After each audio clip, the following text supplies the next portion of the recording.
خبيد دفاع تسيرو تديف بزكايدو ناي مورتار دبداب خبيد دفاع كم زفرس أفليت الله أب وسنات عفارن كابتات رايان تديفن تبيفن خونات نقص اليوم بتماسالي أب كابتات ذات هون خبيد خوناتي كايد مهلاو تفليت الله زي خمزلون هالو أب مونغو خلت تحوات زقبر زلو خوناتا ملكيتو حدا بعل سلطان تقراي أزرارا بملغت محلالي فلهم اتي علامة زي بلو استبهالو خونات دو كبل كندا كم تحجزون تقليس اللهم قدما منستر أبي حمد نحوحات ملاش بلام كاب مزجب بارتنر تسريزو استبهال حوحات لوميا الزرارابي أجندة خويني وعيل زلام قدما منستر أبي حمد لوم على 26 تاريخ تشناصر شومنتن عام تمرت أب حمشة عمت زمن سرح مبل عسر يسرع خباب بيت مخري كبابالات بيت مخري توكل تهزبي زقرب الحوتات ملاش ذهب خوينو كم تلمور تقراي بزيلات المدرخ سلا حزب تقراي كزرابي وعيلهم أب قداي سمعنات بريتوريا أب قداي بورا تتحز حق من جزات تقراين دوب تقراين ولقيتن بزعباب معرب تقراي كاير تلميته تحيزلو زلو ريفرندم قداي تمزابلتن سلا تقومتي بوليتيكا ودبات تقراي بزعبا حزب تقراين بزعبا حوحاتن إلوون سلا تديفن أب قداي جونوسايد تقراين بزعبا قداي إرتراون كفال أونات زحازو زعباتات تلعيلم يم أزوم أزراربتي زخونو أجنداتات عملكيتنا سفح زبالة مبرهون كنبكوينام زسكحكح قتلت خلته إرتراويان تفتيمهم زي عبيسن بعدن حازن فتيرو مهلاو تجلس زلوا قداي مستراوي استبحال قتلت مخانو وين تجلس اللهم نزي عمل كيتو وين بركز بلوس أبصابات ناوز يوم زلهم سراوي السودان عرموشش عاوت مزجيبهم بالبرهان زمرح سراويت أب كاداغولي عاوت كم زمزجبة تجلس اللهم أب خباز أنهت كتما كاداغولي سراوي السودان بزجبر وسرحت فنسح بموسع عاوت كم زمزجبة لاون تجلس اللهم زي خمزيلون هالو أب أسوسا خبيد نايدرون متقعتي تفزيمهم واننتن بعلي زي تفلت الدرونات أب العلي تحسسات إثيوبيا متقعتي زفنوا خوينن أب العلي وتهدراو معسكر إثيوبيا قدات كم زبزحون تقليس اللهم كميت سنحو كبراتن كبرانان ازي برايم تقرينيا ايو نحزي زوارناي معبالتات بأرستوم فليمنا لنام حدشتي تهدتلتنا دما چانلنا سبسكرايب لايك شير انداقبرهم كتكاتولنا نعدمكم ناب زرزروم كنبل سحبونا تام لومي بيت مخري توكل تزبي أب قداي تقراي بركز بلو حتوتات العيلون قدما منستر أبي حمد حتوتات قريبين كابزياتهم دما أبستفل عليك زي استمزابلو زيغاتات ناب مربتهم من ملاسن زلغي سلام نمعسالن انتاي تسريحون حوحات نعامتات ناقبرو كم زنبرا زي تمزابلو زيغاتات نبوليتيكا ناتتقام دقاف نقيقبرين تمزابلتي ناب مربتهم نخيم اللسو ناقبرا كم زلون نزي خونتات مفتح بوغن منغستي انتاي سرح كم زلون حتوتات زقرب خوينن بخال وغن دما أب تقراي خفال حوحات يلون بز أوعوون أرجوان جوجل مخنات أبتي كل دباب سرعة ألبونتن جونس عندك ما يخين سلالون حزب تقراي أبوشتي استحلال خص جنب كم زلون هلو يهوا هو سلام تقراي أب خمي خونتات كم زركب جون تقدم منستر صغار بحطة نيرم تقراي أب خيط هجرة مككر وشتين وحتصادفون كلوان شمعي هجرة مرز عن مكبر لما مستجزاهم من محضر إن السرح زلو سرحة تتات زملكتون حطات قريبة ميم بغالة جزون جوداي إرترا استلع لحتة نيرم قدم منستر أبي حمد نزيم الله شيبهم نسو أب زهبو ملاش أب تقراي جونوسايد كفز مسرحو خونات عملكيتون تزارب أب تقراي أتينا نبرتاي زرفنان جزاوتون أيفرسنان قبل تزاربهم أب تقراي استفز مجبن بشعبي مخانو تزارب قدم مصر أبي حمد شعبي أب تقراي بصحو زبلو عنوتون بزرزر أغربهم سراوت شعبي ضد حرينا ناخد أب شرع عدوا أقسم عدقراتن وقرون هنصاتات كم زفرسن فابريكاتات كم زنقلن نصحان كم زقتلن ون تزاربهم يخون بر أب تقراي أتيم بزفزم ومتناس زري تسمع معم زكايدون ناتو سراوتون كابش شعبي أبزينا اسم القعو أب تقراي جونوسايد كم فصمة سنداوي مصنعاتي كوميشن مصنعات جونوسايد تقراي أبزو صبصاب أملاختهم انتهونا قناعة قدما منستر مس الشعبي بمخان أب لعلي تقراي زأوجو قلوع جونوسايد بمقلال سراوتي إثيوبيا أب تقراي مسارة المعات كم زي عنوى تزارب زلم نصو قدا جونوسايد تقراي بزملكات أب بارلمان تزارب أزين مبل سالسايق زين تخون أبتي فلما يمدرو ناب تقراي أبوش عسرت حمشة معلتات انتناتو أب عدوا أقسم شرن عدقراتن سلاماو سو كم زي تقتل تزارب نيرم بخالقة ما بتقراي استفدت ما متناثري أب ولقا كابس تخايد قجت كم زي بلسون جليس ومنبارو عايزن عنهم لو مدما أب تقراي عنوات كم زبس حد حر مقلات بشعبي استفدت ما كم زخون أيو جليس وزلم قدم مشتر أبي حمد بتوسهون نسراويت إرترا ناب تقراي كم زي أتو ون بعلة تزارب منبارو عايزن عنهم انتخونا قنا لومي سراويت إرترا بتقراي أتيو هنساتات كم كم زفرسن فابريكاتات كم زنقلن نصهان ون كم زغتلن يو تزارب زلام اب تግራይ ዝተፈጸመ ጆኖሳይድ ኤርትራ ጥራሕ ኣሕሊፉን መሃብ ዘቕርቦ መልእኽቲን በዓል ዝዋቃዕ ከም ዝኾነ ድማ ይግለጻሎም ሰራዊት ኤርትራ ዝፈጸሞም ገናት በኢትዮጵያ ተዓዲሙ ጥራሕ ዘይኾነስ ተለሚኑ ውን ከም ዝኾነ ሻዕብያ ዘቕርቦም መርቱዕታት የመላኽትዮም ቅድሚ 4 ዓመታት ውን እንተኾነ ህዝብን መንግስትን ኤርትራ ተዘይሕግዘና ነይሩ እንታይ ክፍጠር ከም ዝኽእል ሕሰብዎ ክብል ንሻዕብያ ከም ዘመስገን ይዝከር እዩ ብተወሳኺ ድማ ምስ ኤርትራ ዝተጀመረ ግጭት ብጉዳይ ዓሰብ ጥራሕ ዘይኾነስ ብቐንዱ ምስ ኩናት ትግራይ ዝተሓዘ ከም ዝኾነ ይገልጹ ዘሎ ሻዕብያ ኣብ ትግራይ ዝፈጸሞ ውድመት መሰረተ ልምዓት ምኽንያት ናብ ኩናት ክነምርሕ ነርና ኢና ዝበለ ንሱ ንህዝቢ ትግራይ ህዝበይ ልክጽውዕ ድማ ተሰሚዑ ህዝበይ ተሳቀዩ ኣለኹም መሰረተ ልምዓት ውን ተዕልሙ ኣለኹም ዝብል መልእኽቲ ናብ ሻዕብያ ከም ዝለኣኸውን ገሊጹ እዩ ቀደም ሚኒስትር አብይ አሕመድ ከም ዝገለጾ አይተ ገዱ አንዳርጋቸው ሻዕብያ ኣብ ትግራይ ዘብጽሑ ዘሎ ዕንወት ደው ከብል ናብ ኤርትራ ሊኢኸዮ ነይረ ክብል ውን ተዛሪቡ ወልቃይትን በሚመለከት ሁላችሁም ታውቃላችሁ ሚስጥር አይደለም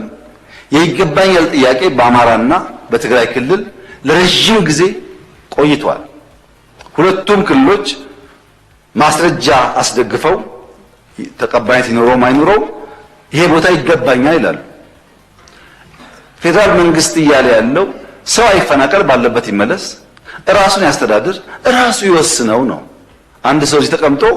ከሚወስን በሪፈረንደም በህጉ አግባብ ይወሰን ነው بخالق دما ኣብ ጉዳይ ምዕራብ ትግራይ ዘለዎ ዘይተቀየረ ቋም ውን ገሊጹ ብርግጽ ጀነራል ታደሰ ወረደ አቢ ኣብ ጉዳይ ምዕራብ ትግራይ ዘለዎ ቋም ቅድሚ 3 መዓልቲ ኣቢሉ ዕላዊ ምግባሩ ኣመልኪትና ናባኹም ጸብጽብና መንባርና ይዝከር ሕገ መንግስታዊ ግዛት ትግራይ ዝኾነ ምዕራብ ትግራይ ሪፈረንደም ከካይድ ኣብ መወዳእታ ከም ዝበጽሐ እዩ ገሊጹ ዘሎ ወረርቲ ሰፊሮም ዲሞግራፍን ታሪክን በመቀያር ኣብ እቲ ከባቢ ናይ ኣምሓራ ክኸውን ብዕቱብ ኣብ ስርሕሉ ዘሎ እዋዲ ሪፈረንደም ዝኣወጀት ቀዳማይ ሚኒስትር እዚ ኣዋጅ እዚ ድማ እቲ ዞባ ናብ ምዕራብ ትግራይ ከም ዘይምለስ بعلي زرقاقص እዩ ክብሉ ተንተንቲ ይስምዑሎም እዚ ኣካይዳ እዚ ብወገን ትግራይ ከም ዝተነጸገውን ጀነራል ታደሰ ወረደ ተዛሪቡ ምንባሪስ ከሪም እዚ ዝበሃል ዘሎ ድማ ኣስታት 1.2 ሚሊዮን ዝኾነ ህዝቢ ምዕራብ ትግራይ ካብ መረበቱ ተፈናቂሉ ኣብ ኬንዳ መዓልታዊ ኣብ ዝመተሉ ዘሎ እዋንን በአንጻሩ ድማ ካብ ካልኦት ከባቢታት ኣምሓራ ሰፈርቲ መጽኦም ንብረት ትግራይ ብምብራር ኣብቲ ዞባ ክነብሩ ድሕሪ ምግባሩ ምዃኑ ድማ ይግለጽ እዩ ዘሎ بخالق دما ጉዳይ ምዕራብ ትግራይ ምስ ምርካብ ኣፍደገ ባሕሪ ተታሒዙሎም እቲ ቀዳማይ ሚኒስትር ጉዳይ ዓሰብ ሂብኻ በመቕባል ዝፍትሕ ከም ዝኾነ ኣተንቢሁሎም ነዚ ዝኸውን ድማ ካብ ግድብ ህዳሰ ኢሉ ውን ካብ መንገዲ ኣየር ወይ ድማ መሬት ብምሃብ ክኸውን ከም ዝኽእል ይግለጻሎም መሬት ዝብል መማረፂ ንትግራይ ዝምልከት ምዃኑ ዝገልጹ ተንተንቲ ምዕራብ ትግራይ ናብ ድርድር ክቐርብ ከም ዝኽእል ውን አንፊቶም ኣለው ንሽ ስሜት ህዝብን ለመቀስቀስ የሚደረግ ነገር ማለት ነው መፈክር በመፈክር ለውጥ ይመጣ ኖሮ ባለፉት 50 ዓመታት እንደ ኢትዮጵያ መፈክራዎች እኮ አልነበሩ በመፈክር አይደለም ለውጥ የሚመጣው እዚ ከምዙልን ሃሎ እምባር ህወሓት ዝፈጥሮም ዘለው ዝበሎም ጫውጫውታ ከም ናይ ዕዋፍ ድምጺ ከም ዝርዮም ተዛሪቡ ዘሎም ኣብ ዝሓለፈ ኣብ ጸለምቲ ዝነበረ ግጭት ስዒቡ ብርክት ዝበሉ ተጋሩ ተጋደልቲ ብድሮን ዝጨፍጨፈ ቀዳማይ ሚኒስትር ጉዳይ እቲ ሰራዊት ኣመልኪቱ ኣብ ዝኸቦ መብርሂ ብህወሓት እዘዝ ዝበሎ ሰራዊት ዝፈጥሮ ዘሎ ግጭት ኣየስግእናን ክብል እዩ ተዛሪቡ ዘሎም በተወሳኸውን ስምዕነት ፕሪቶሪያ ንሰላም ፉቱን መድሓኒት ክብል እዩ ተሳሊቁ ዘሎ ስምዕነት ፕሪቶሪያ ዘላቂ ሰላም ክሰፍን ዳግም ህንጸት ትግራይ ክጅምር ካብዚ ሓሊፉ ውን ትግራይና በፌደራል ስርዓት ክትምለስ ዝብል ድንጋጌ ዘለዎ ዋላ እኳ እንተኾነ ይኹን እምበር ምስ ውልቀ ሰባት ፈሪመዮ ዝበሎ ውዕሊ ፉቱን መድሓኒት ክብል እዩ ገሊጽዎ ዘሎ ዋላ እኳ መድሓኒት ትርጉም ክህልዎ ዝኽእል ካብ ሕማም እንተድሕን ይኹን ንሱ ነዚ ኣብ ባህላ ዝተጠቐመሉ ግን ኣዝዩ ዘጉህን ብደም ህዝቢ ንምስላቕ ዝዓለመ ከም ዝኾነን እዮም ተንተንቲ ዝገልጹ ዘለዉ ህዝቢ ትግራይ ዘለዎ ሕማም ምፍንቃል ጥሜትን ስቃይን ሒዙ እናቐጸለ ኣብ ዘለሉ እዋን ገና ከይሓወ ኣብ መዕቆብታትን በረኻታትን እናተሰቃየ ፍቱን መድሓኒት ዝበሎ ፕሪቶሪያ ክትግብረሉ እኳ እንተሓትቶ ፕሪቶሪያ ወላዲዩ ኣነ እየ ክብል ክሳለቕ ይስማዕ ዘሎ እቲ ፍቱን መድሓኒት ዝበሎ ውዕሊ ፕሪቶሪያ ከይተግበረ ህዝቢ እናሰቃየን እናቐተለን ኣብ ዘለሉ እዋን እምበር እቲ ውዕሊ ፍቱን መድሓኒት ክብል ተዛሪቡ ዘሎ ተመዛበልቲ ብወገን ብልጽግና ይኹን ብወገን ህወሓት ህዝቢ ከም ናይ ቁማር ካርታ እናመዘዙን ፖለቲካ መደራደሪ ይጥቀምሎም ምህላዎም ውን ይግለጽ ይዘሎም ስለዝኾነ ውን ክልቲኦም ሓይልታት ጉዳይ ተመዛበልቲ ብቐንዕና ተረዲዮም መፍትሒ ክህብሉ እዩ ጻውዒት ተቐሪቡ ዘሎ ኣብ ከባቢታት ዓፋርን ወሰን ራያን ከቢድ ኩናት ይካየድ ምህላው ተገሊጾም ሰራዊት ትግራይ ኣብ ልዕሊ ትዕጡቕ ብልጽግና እዩ ዝበሃለሉ ዘሎ ሓይሊ ሰላም ትግራይ ከቢድ ናይ ሞርታር ደብዳብ ከም ዘካየደ ውን ተፈሊጡሎም ብኻልእ ገጽ ድማ እቲ ሓይሊ ሰላም ብዝብል ዝጽዋዕ ሓይሊ ኣባላት TDF ማሪኸ ክብል ተጋሩ መንእሰያት ኣብ ማሕበራዊ ሚድያ ዘርጊሕዎም ኣሎም ኣብ ወጀራት ብግንባር ቢሰበር ዝነበረ TPF ሒዝዎ ካብ ዝነበረ ድፋዕ ሙሉእ ብሙሉእ ፈሪሱ ምህላው ድማ ፍልፍላት ካብቲ ቦታ እዮም ዝገልጹ ዘሎም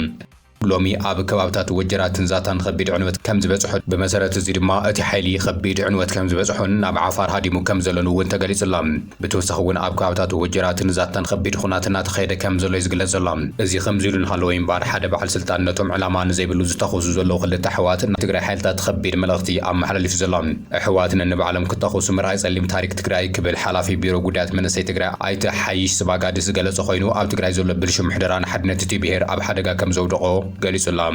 ኣብ ዝሕዚ እዋን ኣብ መሬት ዓፋር ተኸሲቱ ዘሎ ደቂ ሓንቲ ማህፀን ዝኾኑ ተጋሩ መንእሰያት ኣብ ሕድሕድ ምትኳስ ምእተዎምን ንትግራይ ድማ ዓብዪ ናይ ታሪክ ጸላሎትን ሓድነት ድማ ዝዘርግ ሓደገኛ ትርኢታት ኮይኑ ይቕፅል ከም ዘሎ ተገሊጹላ ሓላፊ ቢሮ ጉዳይ መንእሰይ ትግራይ ኣይተ ሓይሽ ስባጋድስ ኣብ ትግራይ ዘሎ በዓል ስልጣን ደፊሩ ክዛረብ ዘይስምዐሉ ሓቀኛ ኩነታት ብምግላጽ እቲ መሪሕነት መንእሰይ ናብ ኩናት ክደፋፉ ይገብሮም ከም ዘሎ ኣጠንቂቑላ ኣይተ ሓይሽ ስባጋድስ ብምትሕባር ኤጀንሲ ካናዳ ኪነ ጥበብ ማሕበር ጩራ ኣቦጊዳን ኣብ መቐለ ኣብ ዝተዳለወ መድረኽ ህንፀት ሰላም ኣብ ገለጾ ንረብሓ ብሄሮም ሓበራዊ መስዋዕቲ ዝኸፈሉ መንእሰይ ኣብ ዝሕዚ እዋን ሕድሕዶም ክታኸሱ ምርኣይ ንትግራይ ጸሊም ታሪክ ክብል ገሊጹላ እቲ ሓላፊ ብቐጥታ ነቲ ኣብ መቐለ ዘሎ መሪሕነት ብምውቃስ መሪሕነት ትግራይ ንመንእሰያት ናብ ኩናት ዘይኮነስ ናብ ልምዓት ቁጠባውን ማሕበራዊ ንጥፈታት ክሳተፉ መንገዲ ከርእዮም ይግባእ ክብል እዩ ተዛሪቡ ዘሎ ኣብ ትግራይ ሰላምን ጸጥታን ከም ዘየለ ብስንኪ ዘሎ ፖለቲካዊ ወጥሪ መንእሰይ ኣብ ዓዶም ሰሪሖም ክነብሩ ከም ዘይኽእሉ ዝገለጸ ኣይተሓይሽ እዚ ብልሹ ምሕደራ መንእሰይ ካብ ዓዶም ክወፁ ደፋኢ ምኽንያት ኮይኑ ከም ዘሎ እውን ገሊጹ እዚ ሓቂ እዚ ሓድነት ትግራይ ንምዝራግ ዓብዪ እጃም ከም ዘለዎ ተንተንቲ ገልጺኦም ኣብ ክንዲን ሓበራዊ ጸላኢ ዝቃለስ መንእሰይ ሎሚ ብስንኪ ውሽጣዊ ምፍሕፋሕ ሰበስልጣን ሕድሕዱ ብረት ንክልዓል ምግባሩ እቲ ዝኸፍአ ናይ ምሕደራ ውድቀት ምዃኑ እውን ተመላኺቱ እዩ ነዚ ዘሎ ተሃዋሲ ኩነታት ንምእላይ ሓድነት ትግራይ ንምዕቃብን እዞም ዝስዕቡ መፍትሕታት ኣብቲ መድረኽ እውን ኣቕሪብሎም ንሱ ሰለስተ ዝበሎም መፍትሕታት ሳይንሳዊ ኣጠላልያ ጎንፂ ኣብ ክንዲ ብረት ምልዓል ማሕበረሰባዊ ክብርታት መሰረት ዝገበረ ሳይንሳውን ባህላውን ሜላታት ብምጥቃም ጎነፃት ደው ክብሉ ይግባእ ክብል እውን ገሊፆም ብኻልእ ገጽ ህንፀት ስነ ልቦና መንእሰይ ካብ ፖለቲካዊ ተልእኾታት ነፃ ኮይኖም ኣብ ህንፀት ሰላምን ልምዓትን ክጥርነፉ ብቢሮ ጉዳያት መንእሰይ ዘይመንግስታዊ ትካላትን ጽዑቕ ስራሕ ምስራሕ የድሊ ክብል እዩ ተዛሪቡ ዘሎ መሪሕነት ትግራይ ንመንእሰይ ከም መሳርሒ ኩናት ምጥቃም ደው ኣቢሉ ንጥዕና መጻኢ ዕድልን መንእሰይ ዘረጋግጽ ፖሊሲ ክቐርጽ ይግባእ ክብል ድማ ገሊጹላ እቲ ሰላም ካብ ስድራ ቤት ተበጊሱ ናብ መላእ ሃገር ክሰፍን ከም ዘለዎ ዝገለጸ ኣይተሓይሽ እቲ ኣብ ባይታ ዘሎ ዕድዕድ ምትኳስ ብኣጋ ክእረምን ዘለቐ ሰላም ትግራይ ክረጋግጽን ኩሉ ወገን ክሰርሕ ድማ ጻውዒት ኣቕሪቡ እዚ ካብ ላዕለዋይ በዓል ስልጣን ትግራይ ዝወፀ ድፍረት ዝመልኦ ነቐፌታ ንትግራይ ካብቲ ኣትያቱ ዘላ ናይ ሓድነት ሓደጋ ንምድሓን ከም መበገሲ ክጥቀም ከም ዝግባእ እውን ተሳተፍቲ ኣገንዚቦም ኣለዉ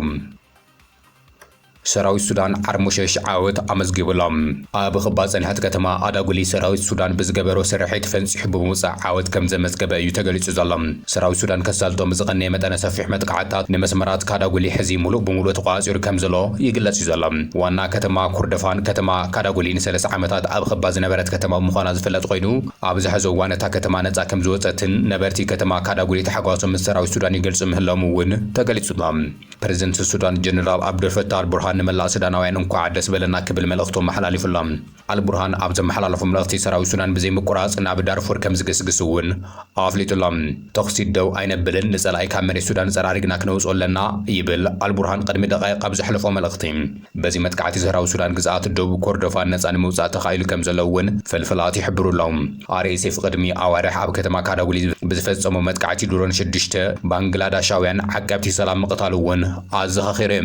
አንጻር መንግስት ሱዳን ዝዋጋእ ዘሎ ሓይሊ ብምራትስ ዓረብን ኢትዮጵያን ብቐጥታ ደገፍ ከም ዝግበረሉ ብዓለም ለኸ ሚድያታት በመረዳእታ ዝቐረበ ሓቂ እውን ምዃኑ ይዝከር እዚ ከምዚ ኢሉ ንሃልኦ እምበር ኣብ ልዕሊ መዋፈሪ ድሮናት ኢትዮጵያ ከበይቲ መጥቃዕቲ ከም ዝወረደ ተገሊጹላ ኣብ ልዕሊ መደበር ማዓስከር ኢትዮጵያ ብኣሶሳ ዝርከብ ማዓስከር ድሮናት ወታደራዊ ነፈርትን መጥቃዕቲ ከም ዝተኻየደ እዩ ተገሊጹ ዘሎ ሱዳን ኣብ ግዛታት ኢትዮጵያ ትገብሮ መጥቃዕቲ አንጻር ኤምሬትስ ዓረብ ዝግበር ግብረ መልሲ ክኸውን ከም ዝኽእል ምግላጽ ዝዝከር ኮይኑ እቲ ሎሚ ኣብ ኣሶሳ ቤንሻንጉል ጉሙዝ ዝተፈጸመ ግና ካበይ ከም ዝተለዓላ ናይ መን ምዃንን ብዕሊ ዘይተፈለጣ መሃጀር 6 ዝዓይነትን ሰሪሒት ኢራን ብዝኾና ድሮናት ንመበል ካልኣይ ግዜ ሎሚ ረፋድ ኣብ ልዕሊ ኢትዮጵያ ጥቃዓት ከም ዘብጽሓ እዩ ተገሊጹ ዘሎ ዝስካሕክዕ ቅትለት ክልተ ኤርትራውያን ዓብዪ ስንባደን ሓዘንን ፈጢሩ ምህላው ተገሊጾም ኣብ ጀርመን ኣብ ዝተፈላለዩ ከተማታት ዝተፈጸመ መሪር ቅትለት ክልተ ኤርትራውያን ስደተኛታት ንማሕበረሰብ ኤርትራውያን ጀርመንን ብከቢድ ኣሰንቢድዎም ከም ዘሎ ተገሊጹሎም እቲ ሓደ ገበን ኣብ ልዕሊ ሓንቲ ኣደ ዝተፈጸመ ክኸውን ከሎ እቲ ካልኣይ ድማ ኣብ ልዕሊ ወዲ 14 ዓመት ኮተቴ ዝተፈጸመ ምዃኑ እዩ ተገሊጹ ዘሎ እታ ጓል 32 ዓመት ኤርትራዊት ኣካላታ ብጭካነ ተቆራሪጹ ኣብ ዝተፈላለዩ ቦታታት ከም ዝተረኸበ ተገሊጹ ብመሰረት ሓበሬታ ኣኽበርቲ ሕጊ ጀርመን ብቅትለት ታግዳይ ዝተጠርጠረ ወዲ 41 ዓመት መጻምዳ ካብ ኣውሮፓ ወጻኢ ኣብ ኢትዮጵያ ኣብ ቀይዲ ድሕሪ ምእታው ናብ ጀርመን ንምስጋር ዲፕሎማስያዊ ጻዕርታት ይግበር ከም ዘሎ ተገሊጹ። እታ ግዳይ ናይ 3 ወርሒ ዕሸል ውላዳ ኣብ ፊት ሓደ ቤተክርስትያን ተደርቢሩ ከም ዝተረኸበ እውን ይዝከር እዩ። ኣብ ከተማ ዶርማኸን ሬሳት ዮሴፍ ዝተባሃለ ወዲ 14 ዓመት መንእሰይ ኣብ ከባቢ ሓደ ቀላይ ተረኺቡ እዩ። እቲ ኣብ ዝተፈላለዩ ናይ ስፖርት ክለባት ንጡፍ ተሳታፊ ዝነበረው ዮሴፍ ኣብ ኣካላቱ ምልክታት ማህረምቲ ከም ዝነበረ እውን ፖሊስ ሓቢሩ እዩ። ፖሊስ ነቲ ገበን ንምጽራይ ዝሕግዝ ሓበሬታ ዝሃቡ ኣስታት 10,000 ዩሮ ገንዘብ ክህብ ምዃኑ እውን ቃል ኣትዩ። ኣብ ዝሓለፈ መዓልታት ኣብ ከተማታት ፍራንክፈርትን ዶርማኸንን ኣብ ዝተኻየደ ናይ ዝኽሪ ስነ ስርዓት ኣሽሓት ኤርትራውያንን ጀርመናውያንን ተሳቲፎም እዮም። ነበርቲ እተን ከተማታት ሰበስልጣን ብምኽንያት እዚ ዘስካሕክሕ ገበናት ዝተሰምዖም ከቢድ ጓሂ ይገልጹሎም። ፍትሒ ንኽነግስ ድማ ጻውዒት የቕርቡሎም። ዛጊድ ናይ ክልቲኡ ቅትለታት እውን ሚስጥር ኮይኑ ብዝርዝር ንምፍላጥ ድማ ጽዑቕ ምርመራ ይካየድ ከም ዘሎ ፖሊስ ጀርመን እዩ ሓቢሩ ዘሎ። ውድብ ሕቡራት ሃገራት ኣብ ትግራይ ዝተፈጠረ ጎንፂ ክሃደን ስምዕነት ፕሪቶርያ ሙሉእ ብሙሉእ ክትግበርን ዳግማይ ጻውዒት ኣቕሪቡሎም። ስቲቫን ዱጃሪክ ትማሊ ምሽት ኣብ ዝሃቦ ጋዜጣዊ መግለጺ እቲ ኣብ ብዝሓለፈ ብዋና ጸሓፊ ውድብ ሕቡራት ሃገራት ዝቐረበ ጻውዒት ዳግማይ ብምዝኻርን ኣብ ቦትኡ ከም ዘሎ ብምግላጽ ሕዚ እውን ዝረአ ዘሎ ጎነፅ ኣዝዩ ስኽፍታ ከም ዝፈጠረሉ ኩሎም ወገናት ድማ ልጓም ክገብሩን ፍልያቶም ብዘተ ክፈትሑን ስምዕነት ፕሪቶርያ ሙሉእ ብሙሉእ ክትግበርን ጻውዒት ኣቕሪቡሎም። ቅድሚ ሒደት መዓልታት ዋና ጸሓፊ ውድብ ሕቡራት ሃገራት አንቶኒዮ ጉተሬስ ኣብ ዝሃቦ ቃል ካብ ቀረባ መዓልታት ጀሚሩ ዝረአ ዘሎ ጎነፅ ኣዝዩ ስኽፍታ ከም ዝፈጠረሉ ብቕልጡፍ ክሃድን መልእኽቲ ኣሕሊፉ ከም ዝነበረ መልእኽቲ ኣሕሊፎም እዮም ክብል እዩ እቲ ወሃቢ ቃል ኣዘኻኺሩ ዘሎ። አንቶኒዮ ጉተሬስ ኣብ ትግራይ ዘሎ ጎንፂ ናብ ካልኣይ ዙር ዝኸፍአ ጎንፂ ከይሰጋገር ኩሎም ወገናት ነቲ ጎንፂ ክህዱን ፍልያት ብሰላማዊ ዘተ ኣብ ምትእምማን ዝተደረኸ ስጉምታት ክፈትሑ ይግባእ ክብል እዩ ገሊጹ ዘሎ። እቲ ዋና ጸሓፊ ኣብ ትግራይ ዝረአ ዘሎ ምዕባልታት ብቐረባ ይከታተሉ ከም ዘለዎ እውን ገሊጹ። ሕዚ ዝረአ ዘሎ ሓድሽ ጎነፅን ሳዕቤናቱን ነቲ ከባቢ ናብ ዝገደደ ጸገም ጸጥታ ከየእቱ ብኣካል ቋም ክግበረሉ እውን ጻውዒት ኣቕሪቡ። ጉተሬስ እቲ ኩነታት ኣብ ልዕሊ ሲቪላት ክህሉ ዝኽእል ጽልዋን ነቲ ትግራይ ገና ዳግማይ ንምህናጽ ንምሕዋይ ዝግበር ዘሎ መስርሕ ዘኽብድ ኣብ ልዕሊ ምዃኑ እቲ ዞባ እውን ናብ ዝኸፍአ ግጭት ናይ ምምላስ ሓደጋ ከይህሉ ኣዝዩ ዘሻቕል ከም ዝኾነ ገሊጹ እምበር ይዝከር እዩ። ዋና ጸሓፊ ውድብ ሕቡራት ሃገራት አንቶኒዮ ጉተሬስ ስምዕነት ቋሚ ምቁራጽ ተጻብኦታት ሙሉእ ብሙሉእ ክትግበር ብምትሕሳብ ውድብ ሕቡራት ሃገራት ምስ ሕብረት ኣፍሪካን ዞባዊ መሻርክትን ብምትሕባር ሰላም ክድድል ክሕግዝ እውን ኣብ ዘቐረበ ጻውዒት ገሊጹ ምንባሩ ይዝከር እዩ። ሕብረት ኣፍሪካ ኣብ መንጎ ሕወሓትን ፌደራል መንግስትን ዘተ ክግበረ ዘውፅኦ ጻውዒት ስዒቡ ሕወሓት እውን ነዚ ኣወንታዊ ምላሽ ብምሃብ ነቲ ዘተ ድልው ምዃኑ ገሊጹ ምንባሩ ይዝከር እዩ። ክቡራትን ክቡራንን ንሎሚ ናባኹም ዘዋድና መገደስቲ ምዕባልታት ነዚኦም ይመስሉ ነይሮም። ሓቢርኹምና ስለ ዝጸናሕኹም ኣዝና ነመስግን።